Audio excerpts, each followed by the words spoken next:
अरे भाई, जेल से रहकर कौन आया है? सारे मंत्री, खुद मुख्यमंत्री जेल में रहे हैं।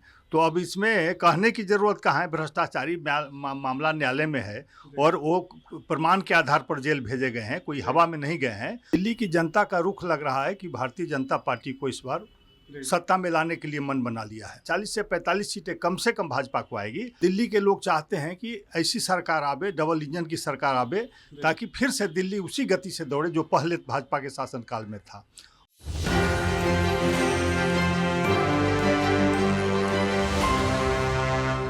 नमस्कार, एक न्यूज़ 24 देख रहे हैं आप पर मैं हूं आपके साथ सिद्धि सिंह। आपको बता दें कि दिल्ली में दिल्ली विधानसभा चुनाव को लेकर आज वोटिंग हो रही है। इसका परिणाम जो है 8 फरवरी को आने वाला है।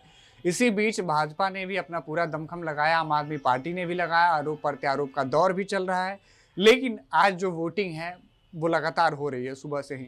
इसी मुद्दे को लेकर हमारे साथ बातचीत करने के लिए विनोद शर्मा जी हैं, जो बीजेपी प्रवक्ता हैं। सर, क्या कुछ कहिएगा, दिल्ली में क्या लग रहा है कि भाजपा कितनी सीटें पार कर पाएगी? देखिए, आज का चुनाव बहुत ही महत्वपूर्ण है और दिल्ली की जनता का रुख लग रहा है कि भारतीय जनता पार्टी को इस बार सत्ता में लाने के लिए मन बना लिया है। केजरीवाल जी के गलत नीतियों के कारण दिल्ली बहुत पीछे, 10 वर्ष पीछे चला गया है। पूरी तरह से दिल्ली माने कराह रही है। आज सड़कें हों, जमुना जी का पानी हो, स्वास्थ्य माने सेवाएं हैं, सारी चीज़ें अस्त व्यस्त हैं और दिल्ली का विकास पूरी तरह से रुक चुका है। और दिल्ली के लोग चाहते हैं कि ऐसी सरकार आवे, डबल इंजन की सरकार आवे, ताकि फिर से दिल्ली उसी गति से दौड़े जो पहले भाजपा के शासनकाल में था।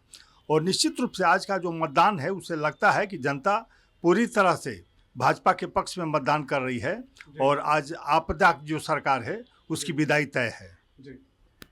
सर, आप आपदा कह रहे हैं, वो आप लोगों को भ्रष्टाचारी कह रहे हैं, इस पे क्या कहिए? अरे भाई, जेल से रहकर कौन आया है? सारे मंत्री, खुद मुख्यमंत्री जेल में रहे हैं।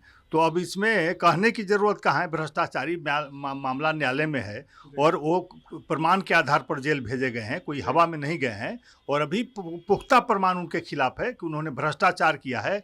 इतनी बड़ी चुनाव कहाँ से लड़ाई? कोई संगठन नहीं था, जीरो संगठन, न कार्यकर्ता थे और पैसे के बल पर पहली बार जो चंदे के रूप में शराब माफियाओं से पैसा लिया, वही पैसे के बल पर आज आप चुनाव लड़ रही थी। तो भ्रष्टाचारी कौन है कहने की जरूरत कहाँ है? वो तो दुनिया देख रही है और निश्चित रूप से आने वाले दिनों में भी सारे सबूत उनके खिलाफ जाएंगे और उन्हें जेल में रहना पड़ेगा। क्या लग रहा है, कुछ सीटों का आंकड़ा भी बताइएगा कि इतनी सीटें आ पाएंगी या फिर ऐसे ही एक अनुमान? नहीं, हम लोग पूर्ण बहुमत की सरकार बनाएंगे। तय है कि पूर्ण बहुमत की साथ 40 से 45 सीटें कम से कम भाजपा को आएगी और हमारी सरकार बने। तो ये थे हमारे साथ भाजपा प्रवक्ता विनोद शर्मा जी, जिनसे हमने बातचीत की दिल्ली विधानसभा चुनाव को लेकर। तो इन्होंने स्पष्ट किया 70 सीटों में से कम 40-45 सीटें भाजपा को मिलेंगी और पूर्ण बहुमत से भाजपा इस बार फिर दिल्ली में सरकार बनाएगी। अब ऐसे में देखना ये है कि किसको कितना बहुमत प्राप्त होता है। हालांकि अभी समय है, लेकिन दिल्ली का चुनाव जैसे ही खत्म होगा, बिहार की सियासत में एक बार फिर भूचाल मचेगा। अभी के लिए फिलहाल इतना ही। देखते रहें न्यूज़ 24।